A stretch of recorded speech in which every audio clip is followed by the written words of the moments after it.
Hi అండి, welcome to our channel. మేమైతే summer హాలిడేస్కి ఇంటికైతే వచ్చేసాము. ఇక్కడ మా అత్తయ్య అయితే మినుములతో మినపప్పును అయితే ప్రిపేర్ చేస్తున్నారు. మరి నేనైతే ఖాళీగా ఉన్నాను కదా అనేసి ఇక్కడికైతే వచ్చి ఎలా ప్రిపేర్ చేస్తున్నారు ఏంటి అనేది నేర్చుకుందామని నేను కూడా ఇందులో అయితే జాయిన్ అయిపోయాను. మేమైతే ఎప్పుడు మినపగుళ్ళను అయితే యూజ్ చేయము. ఇలా నేచురల్ గా పండించుకునే మినపప్పును మాత్రమే యూజ్ చేస్తాము. మరి ఆ మినుముల నుంచి మినపప్పును ఎలా ప్రిపేర్ చేస్తారో ఇప్పుడైతే వీడియో మనం స్టార్ట్ చేద్దాం. ఇక్కడ చూసినట్లయితే మినుముల్లో రెండు రకాలు ఉంటాయి. ఒకటి హైబ్రిడ్ మినుములు, రెండు నాటు మినుములు. మేమైతే పొలంలో నాటు మినుములనే పండిస్తాము. మనకి బయట మార్కెట్లో గుళ్ళు రూపంలో అమ్మేవన్నీ కూడా హైబ్రిడ్ మినుములు. అవి చాలా పెద్దగా ఉంటాయి. ఇవైతే మాత్రం నాటు మినుములు చాలా చిన్నగా ఉంటాయి. మరి ఈ మినుముల్ని పప్పు చేయాలంటే ముందుగా ఏం చేయాలంటే ఈ మినుముల్ని నీట్గా కడుక్కోవాలి. ఎందుకంటే రాళ్ళు మట్టి ఉంటుంది కదా, ఆ మట్టి అంతా పోతుంది.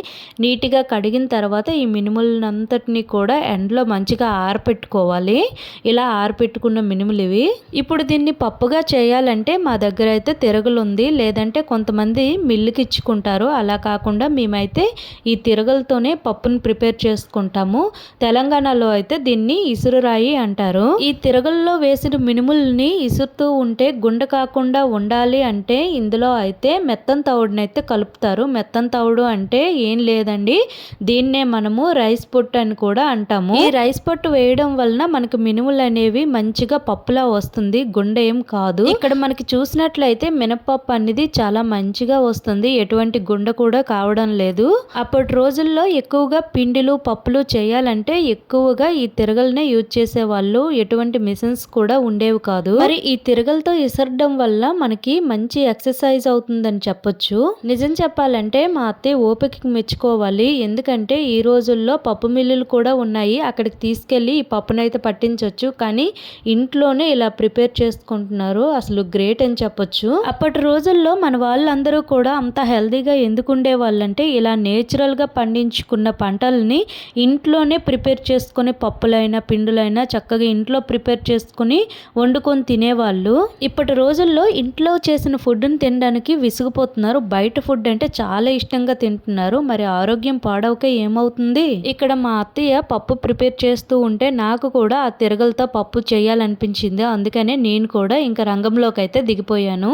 కానీ ఇది ఇసరడం మాత్రం కొంచెం కష్టమే, ఎందుకంటే చాలా బరువు ఉంది. ఇది ఎత్తుతూ ఇసరాలంట, లేదంటే పప్పు అంతా గుండె అయిపోతుంది. ఇంకా నేనైతే కొంచెం పప్పునైతే ప్రిపేర్ చేశాను. ఇంతలోపు మా అత్తయ్య గారు వచ్చారు. బాగానే చేసావు, ఫస్ట్లో అయినా బాగానే పప్పు వచ్చిందని చెప్పారు.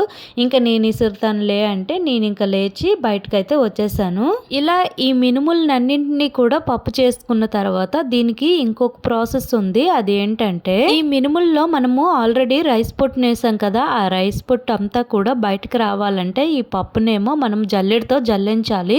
మొదట మనం పప్పు జల్లెడతో జల్లించాలి. ఎందుకంటే మనము తిరగల్లో ఇసిరేటప్పుడు మినుములు మధ్య మధ్యలో పడుతుంటాయి కదా, అందుకనే ఈ పప్పు జల్లెడతో జల్లించితే ఏమవుతుందంటే పప్పు అంతా కింద పడిపోయి ఆ మినుములేమో ఆ జల్లెడలో ఉండిపోతాయి. నెక్స్ట్ మనం ఏం చేయాలంటే చిన్న హోల్స్ ఉన్న జల్లెడను తీసుకొని జల్లించాలి. ఎందుకంటే మనం ఆల్రెడీ మినుముల్లో రైస్ పొట్టు వేసాం కదా, ఆ రైస్ పొట్టు అంతా కూడా కింద పడిపోతుంది. ఇలా మనం జల్లించుకున్న తర్వాత మనకి పప్పు అయితే ఈ విధంగా ప్రిపేర్ అవుతుంది. చూడండి, నేచురల్ మినపప్పు ఇది.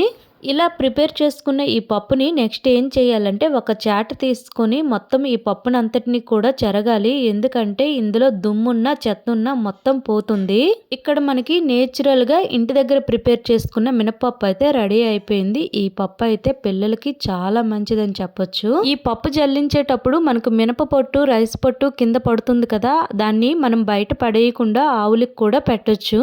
ఇలా ప్రిపేర్ చేసుకున్న ఈ పప్పుని అంతటిని కూడా ఒక రోజంతా ఎండలో ఉంచి మనము 1 ఇయర్ కాదు 2 ఇయర్స్ స్టోర్ చేసుకున్నా సరే ఏం కాదు, చాలా బాగుంటుంది. మరి మీకు కనుక ఈ వీడియో నచ్చితే లైక్ చేయండి, షేర్ చేయండి, సబ్స్క్రైబ్ చేసుకోండి. మరికొన్ని వీడియోలతో మళ్ళీ కలుద్దాం. Thank you for watching.